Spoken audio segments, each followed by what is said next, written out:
Maayos palang kausap ang mga gerero, Boss Divina. Mabilis pagdating sa pera. Oo. At pag nagdire-diretso yan, Emil, siguradong masaganang buhay natin ng dalawa. Lalo na ngayon, nahuli mo na ang kiliting ng mga gerero. Lalo na si Vice. Akala ko nga magpapakipot pa eh.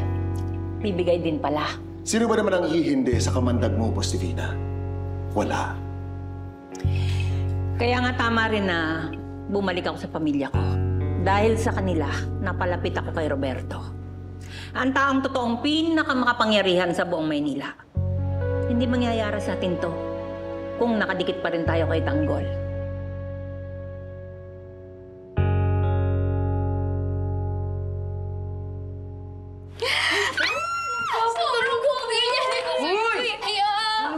Nakakahiya. Hindi ba lang natin inimbita kumain? Tsaka alam niyo, ang hirap ng sitwasyon niya ni Tanggol, ano? Talo na nga siya sa eleksyon. Wanted pa ngayon. Pero madam, may bali-balitang nakatakas daw ang lolo at tatay niya. Teka, confidential yun ah. Paano mo nalaman yun? May kenga ang lupa. Buti nga, hindi namin pinagkakalat na nagpupunta-punta rito si Tanggol. Oo, basta magkaisa tayo ah. Walang magsusumbong na pumupunta dito si Tanggol. Secret lang to sa lahat, Tito. Bayo rin naman namin mapahamak si Tanggol. Kaya nga. Pangako yan ah. Promise. Ay, sige, Shasha. Halika na. At magbubukas pa tayo ng beer house. Oh. Let's go! Sige na, Pati. Mauna na kayo. Mauna na kayo. Ingat kayo. Ingat ka. Ingat. Ponggay, magpahinga ka na. Maaga pa sa presinto. Ay, Tay. Siya nga pala, kinausap ako ni Mayor Miguelito. Hinihingi niya ako bilang close-in security niya. Baka magsimula ako bukas. Wow! Big time ah! Hindi ba delikado yan? Oo nga, anak. Kadalasan lalaki ang pinipiling security ng mga mayor ah. Di ko nga po alam eh, pero wala eh. Ako yung hiningi eh. Wala naman akong magagawa doon. Tsaka huwag kayong mag-alala, kasama ko si Chona. Malaki ba yung kwarta dyan? Ay, yun po yung pangako ni Mayor. Ayun! Alam mo, nabibiyayaan tayo ngayon, ano? Una, ito si Mauro nagkatrabaho. Tapos ngayon si Ponggay naman ang nauulanan. Teka, may trabaho ka na, Tay? Oo, kay paring Ray. Ha? Hindi ko pa nga alam kung ano eh. Nagtayo siya ng negosyo eh. Ngayon ko palang malalaman. Baita na kita bukas. Kailangan ng malis. Tara na. Sige. Sige, Nay! Nay, sige. Pasapat, ingat kayo dito. Ponggay! Bahala dito. Kayo na bahala. Sakto. I-update ko na yung mga followers ko. Hoy, di ba dapat walang makakaalam? Oo na, Ponggay. Alam ko na.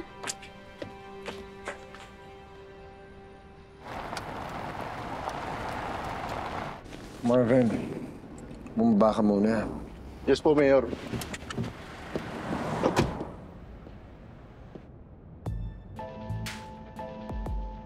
You know, I really appreciate what you did for me. Thank you.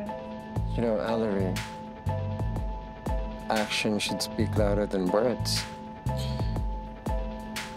There are other ways for you to show me your appreciation.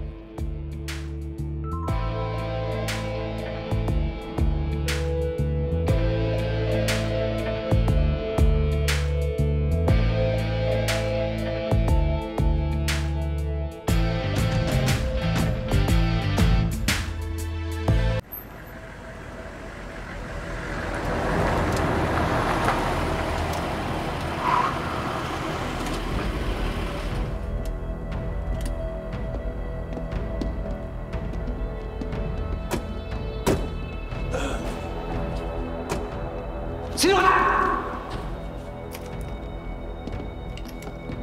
Huwag kayo magputok. Hindi ako armado. Anong ginagawa mo dito? Sir, pinagre-report ako kay Mr. Spinelli. Ikaw ba yung pinapunta dito ni Vice? Yes, sir. Mauro Garcia po. Mauro Garcia. Babaan niyo mga baril niyo. Babaan niyo mga baril niyo.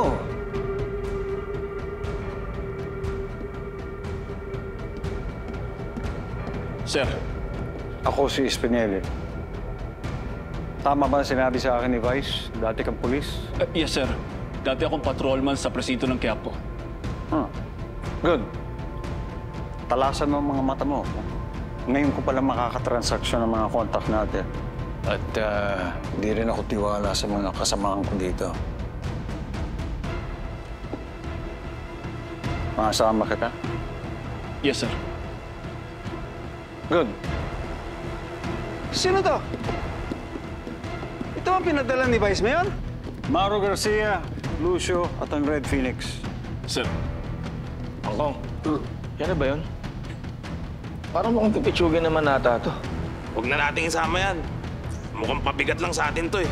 Nirekomenda siya ni Vice Mayor kung may angal kayo, itawag niyo na lang kay Vice. Ha? At isa pa, gaya ng sabi ko, ngayon ko pa lang makakatransaksyon yung mga parating na dito. Kaya huwag niyong gagamitin ang sarili niyong pangalan. Ha? Ang palayaw ko sa kanila ay Anton. Ako, si Anton. Kuha niyo? Kuha niyo? Opo, Boss Anton. Okay, good. Sino may ekstrang bakal dyan? Pakibigyan nyo nga ito. Baka masitata ni Vice Mayor kapag napuruhan ito eh. Protection mo. Huwag mong bibitawan yan dahil dyan nakasalalay ang buhay mo. Marunong ka ba gumamit niyan? Sige. Tara, dito tayo.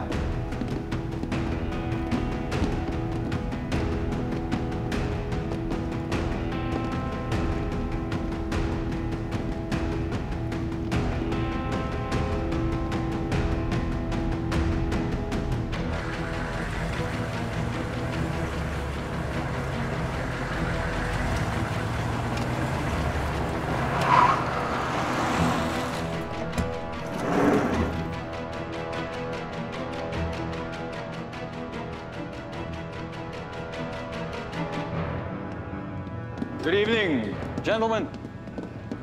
Good evening. Okay. Pasensya na, Anton. Nahuli kami. It's okay. It's okay. Sino itong mga kasama mo, Anton? Mga bagong mukha ka. Wala ito sa pinag-usapan natin. Mga tauhan ko. Ano ba, Anton? Wala ka bang tiwala sa amin? Hindi naman sa ganun. Naniniguro lang ako. This is my first time dealing with your group. At sa kalakaran natin, kailangan lagi kang maagap. Tama na nga yung sat-sat sa nitroga. Okay.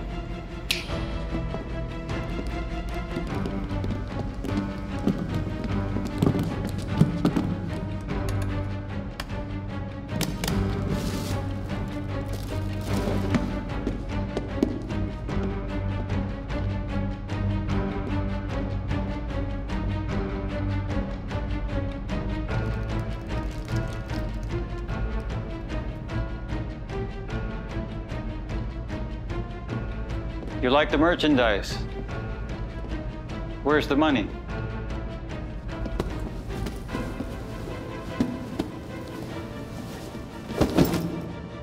$50 million, gaya na napagkasunduan natin. Do the honors, my friend.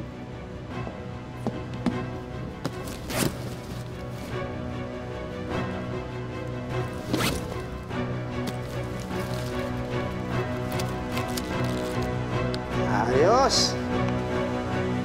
Bagong-bago! Kunin niyo na yung droga. Sir, sandali, sir.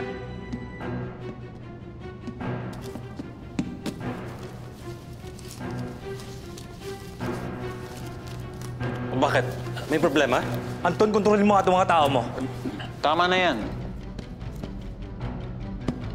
Sir, dasad ang mga pera. Mario to! Bakit ba sumeration ito mga pulis sa mga yan? Anton, anong ibig sabihin nito? Babaan niyo yung mga baril niyo! Huwag kayong maniwala sa kanila. Pati buong to mga pulis ang mga yan. Hindi kami mga polis! Manigosyante kami! Oh, malaking pera na yan. Tiba-tiba na tayo dyan. Tara na! Kunin yung pera! Huwag yung kukunin yung pera, masusundan nila tayo. Anton! Pagsabihan mo nga itong kasama mo. Sigurado ka ba sa sinasabi mo? Yes, sir. Positive. Mga pulis ang mga yan, pati buong to. Anton, huling babala ko na to. Ibaba niyo yung mga baril niyo o magkakapatayan tayo dito!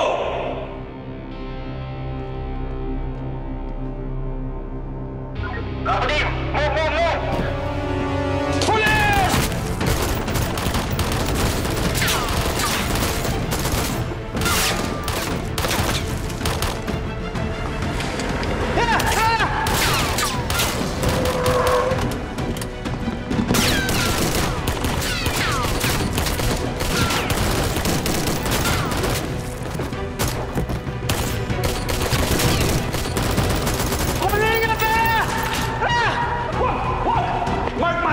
Tuntun nila tayo pag ginamit natin yan!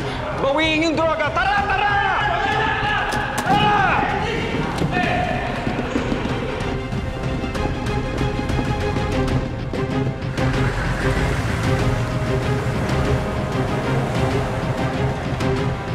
Tumawag ka ng backup. Dali!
Mula noong naging pulis ako, naging tuwid ako.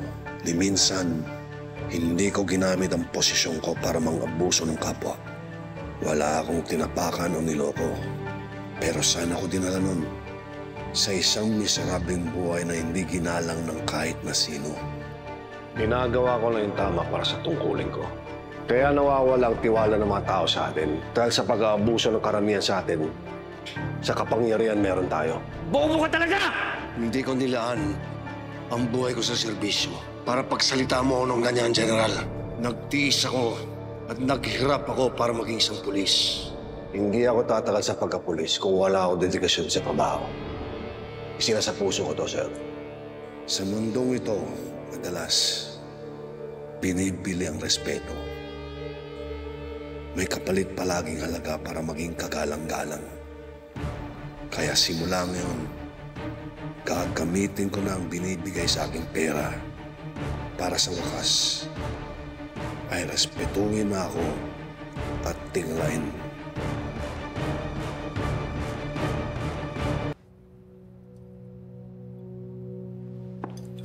Wisit talaga yung babae. Akala niya kung sino siya maganda. Laki lang naman yung dede niya. Nakakatikim talaga sa akin yung babae niya. Ma, is everything okay? Yan si Roberto.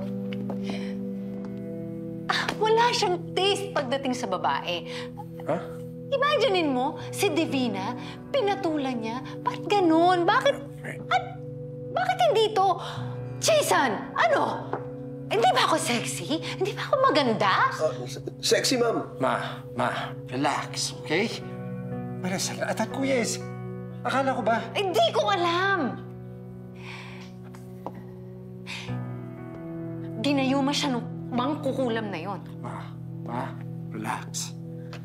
Pareho lang mainit ang dugo natin sa mga Mondragon. Ano naman ginawa nito? Ha? Nag-bonding na naman kayo ni Rocky Boy. Let's just say, Ma, me and Jason, nakaganti na kami para sa'yo. I taught Rocky Boy a lesson, one he'll never forget. Pinugbog mo na naman. Anong pinag-awayan ninyo? Miguelito, magsusumbong yun sa tatay niya. Doesn't matter.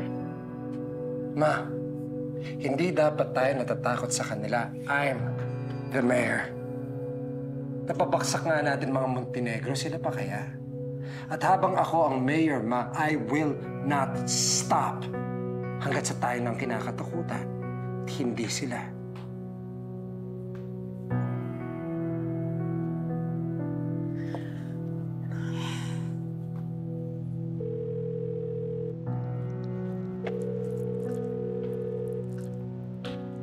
Divina, anong problema? Si Rocky Boy hindi pa umuuwi. Anong oras na, oh? Kanina ko pa siya tinatawagan, hindi sumasagot. Ikaw naman, masyado ka nag-aalala. Yan mo nang enjoy ng pagkabinata ng anak natin.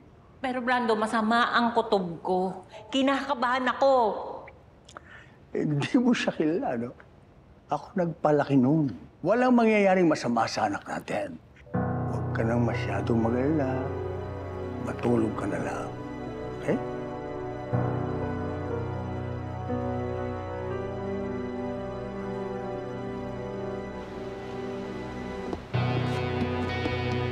Tagol! Mukhang patay na yan eh! Tara, iwanan natin! Madadami pa tayo dito!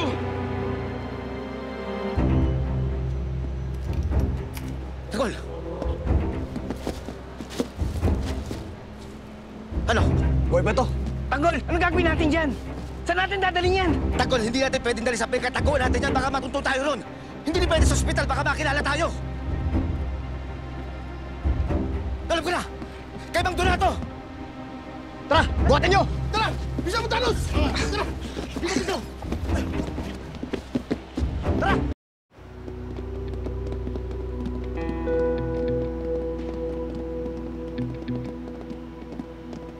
Mang Donato! Mang Donato! Mang Donato! Sino yan? Sila Tanggulo.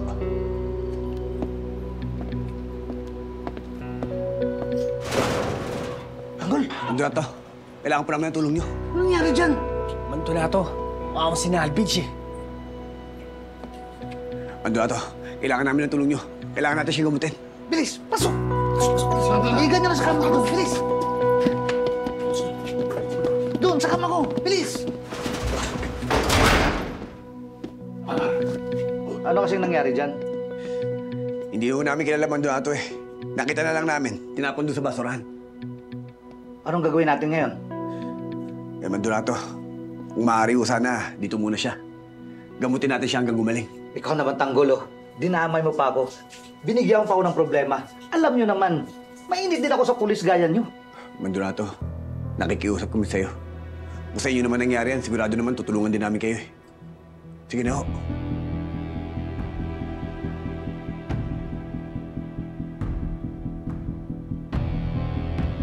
O sige, Tanggol. Total, nandito na yan. Sige, kuha lang ako ng